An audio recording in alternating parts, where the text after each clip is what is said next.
নমস্কাৰ বন্ধু বান্ধৱীসকল তো সকলোকে স্বাগতম জনাইছোঁ মোৰ অন্য এটি নতুন ভিডিঅ'লৈ। তো গাইজ আজি গৈ আছোঁ তিতাবৰলৈ। তো ৰাস্তাত ভিডিঅ'টো আৰম্ভ কৰিছোঁ। আহি আমি পাই আছোঁ এই তিতাবৰ। তো এইফালে মানে আজি অলপ বজাৰ কৰিবলগীয়া আছে, দাদাৰ লগত আহিছিলোঁ।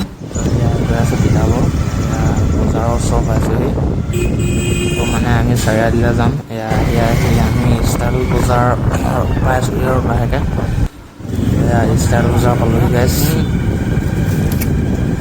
মানে আমাৰ দাদাৰ ল'ৰাটোৰ কাৰণে ৱাকাৰ এখন কিনিবলৈ আছিলে। তো ৱাকাৰ এখন কিনিবলৈ আহিছিলোঁ। তো ষ্টাইল বজাৰত পাম মানে ষ্টাইল বজাৰত সোমালোঁ।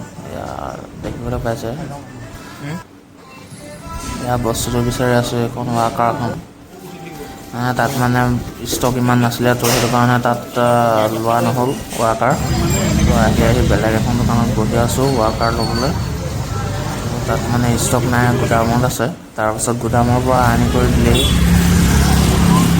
ব্লুখন আমাৰ লোৱা হ'ল। তো এতিয়া ঘৰলৈ উভতিলোঁ আৰু ৱাকাৰ লৈ মেলি। তো এতিয়া ঘৰলৈ উভতি আহিছোঁ। আৰু ভিডিঅ' নকৰোঁ আৰু যদিহে ভিডিঅ'টো চাই ভাল লাগিলে তেনেহ'লে আপোনালোকে লাইক, কমেণ্ট, শ্বেয়াৰ আৰু ছাবস্ক্ৰাইব কৰি দিব আৰু ভিডিঅ'টো যিমান পাৰে সিমান শ্বেয়াৰ কৰি দিব। Bye bye guys.